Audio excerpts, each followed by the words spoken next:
Good morning, Mohammed. How are Good you? morning. How are you? I'm doing well. So, Mohammed, can you tell us who you are? Definitely. So, Minwa, uh, my name is Mohammed. Um, and one of the things that my father instilled in all of us as a family is to buy properties, real estate, real estate, real estate. Of course, you want to ask your financial advisor, but this is how the tax savings, the tax shelter that we use.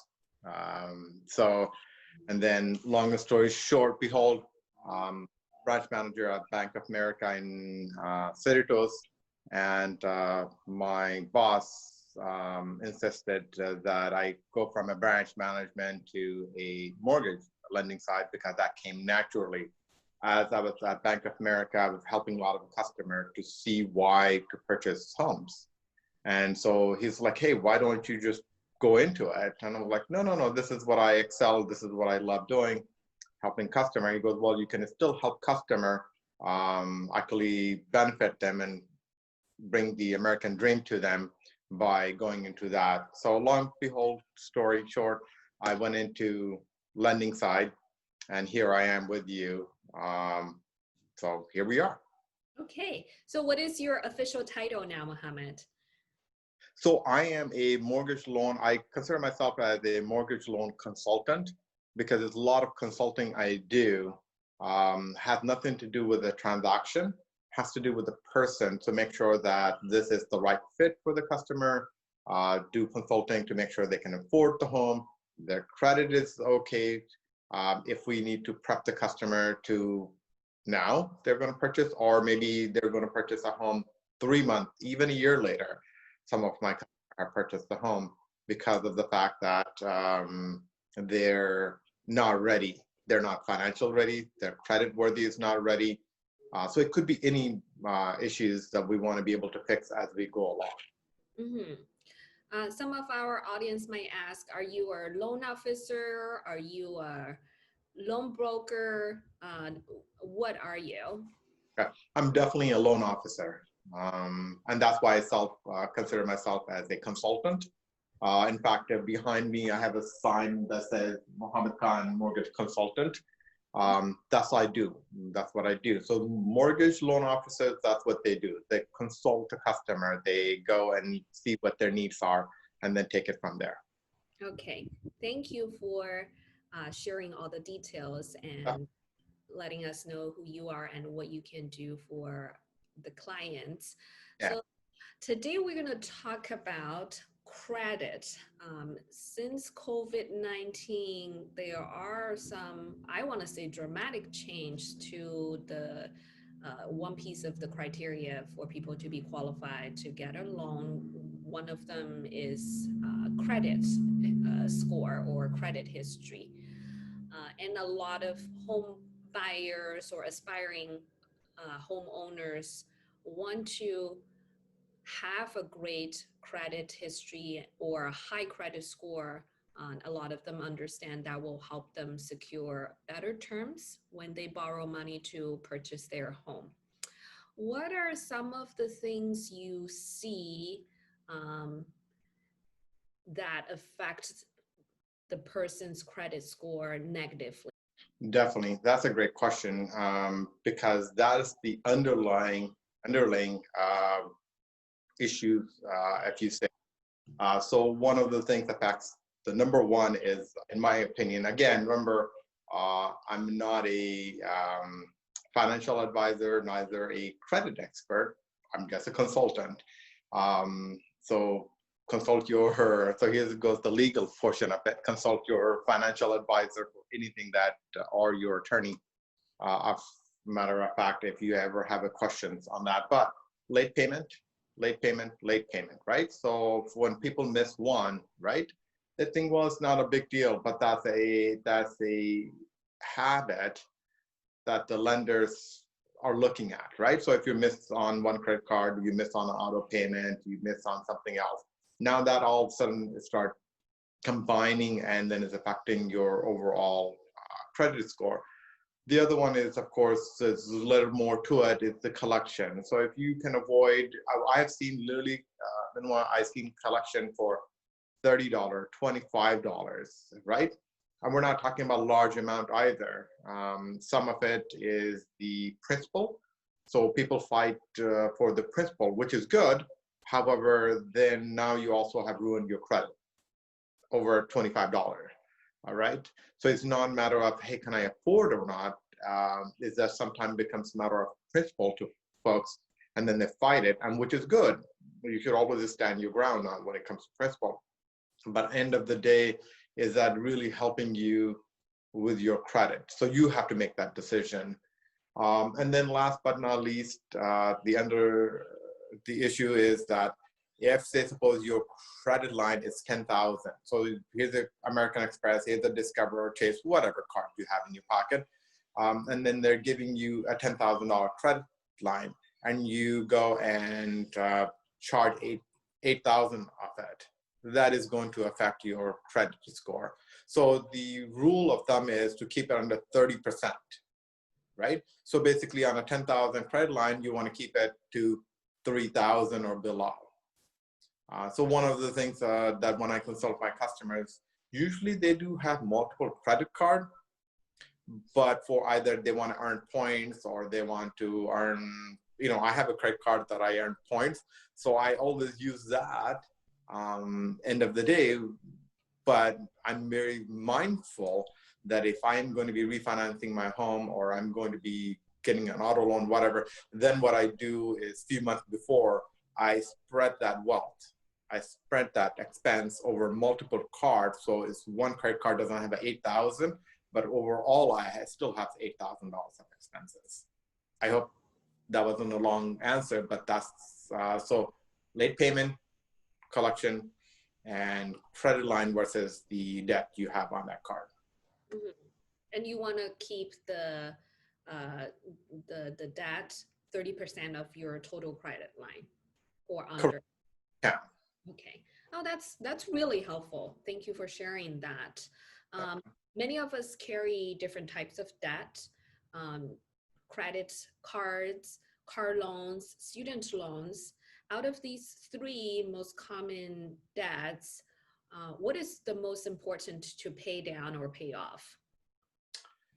That is a lot of questions, one question.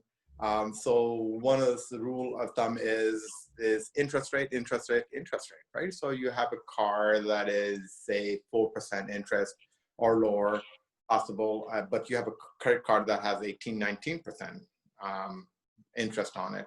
So of course you want to pay the highest before the other. But however, when it comes to lending, right? So this is why either you call me, your viewer can call me and say, hey, let's consult that, figure that out, because it's not that simple. So for example, you have a $3,000 credit card debt with one credit card company. I won't say names. The other one, you also have a $3,000 debt with the other credit card company. A and B both have the same, very similar balance. However, one could have a $100 payment. The other one could have a $250 payment. So to us as a mortgage loan officer, we're looking at trying to balance that out. So if you're having a debt to income ratio issue, then I want you to pay off the $250 credit card, because that is affecting you more in your debt to income ratio versus the same credit card balance is not negatively affecting you as much. So this is the main reason I tell all my customers that either consult with me or go somewhere else, do speak to a loan officer. They know what they're talking about. So you have some crunch number before you start writing checks. It's not as simple as writing check, let me pay these debt off. You want to know which debt to be paid off. But however, just looking into removing debt, then definitely consult your financial advisor that, of course, more likely or not, they'll go with, hey, whichever has the highest interest, let's pay that off. But from our perspective, from lender's perspective, let's pay off the highest. So your debt to income ratio, you fit in that, and you gives you more buying power then. Wow, Yeah. that's such a crucial piece of information. I don't think everybody knows about that. Depending on what your goal is, if your goal is to purchase a home, you actually want to lower your debt so you can keep into that debt income ratio to be qualified for the amount you want to be qualified for. Yes.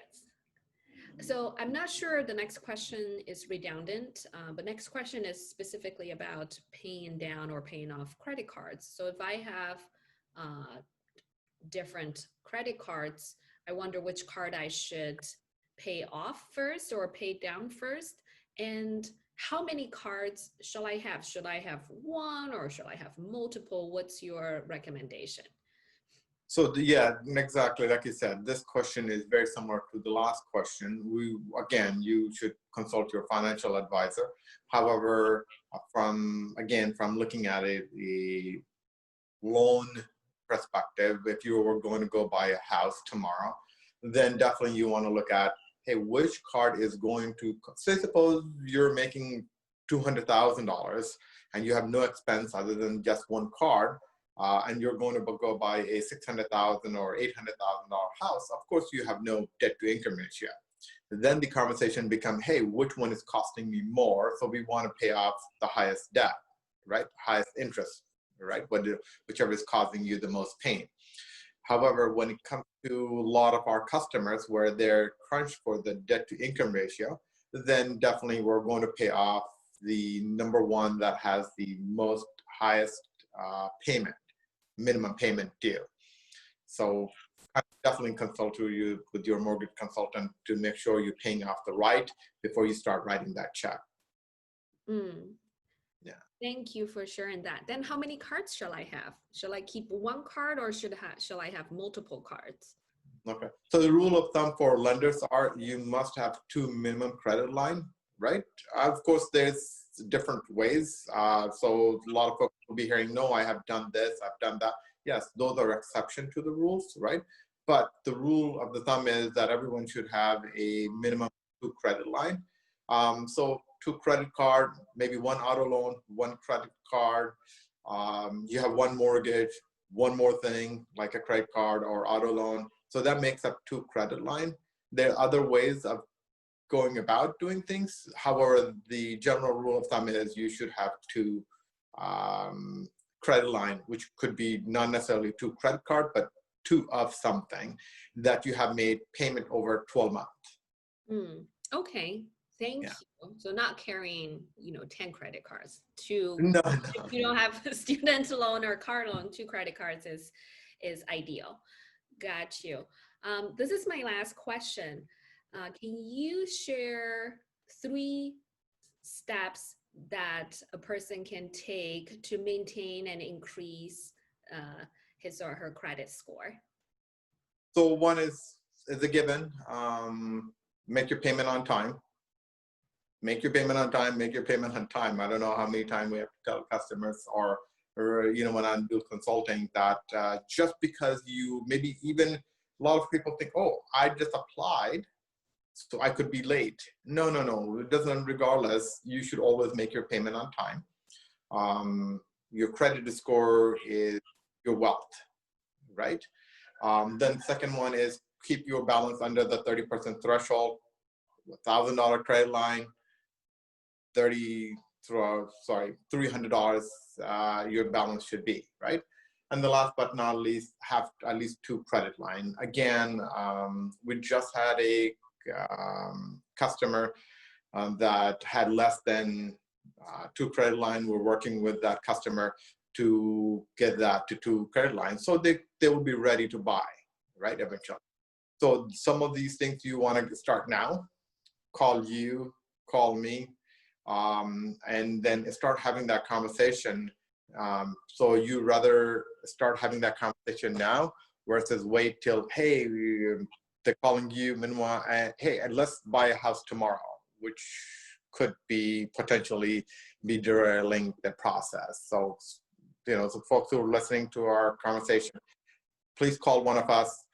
get to see what your credit is, get to see what you can afford, right? And then you can start making that final preparation for it. Thank you, Mohammed.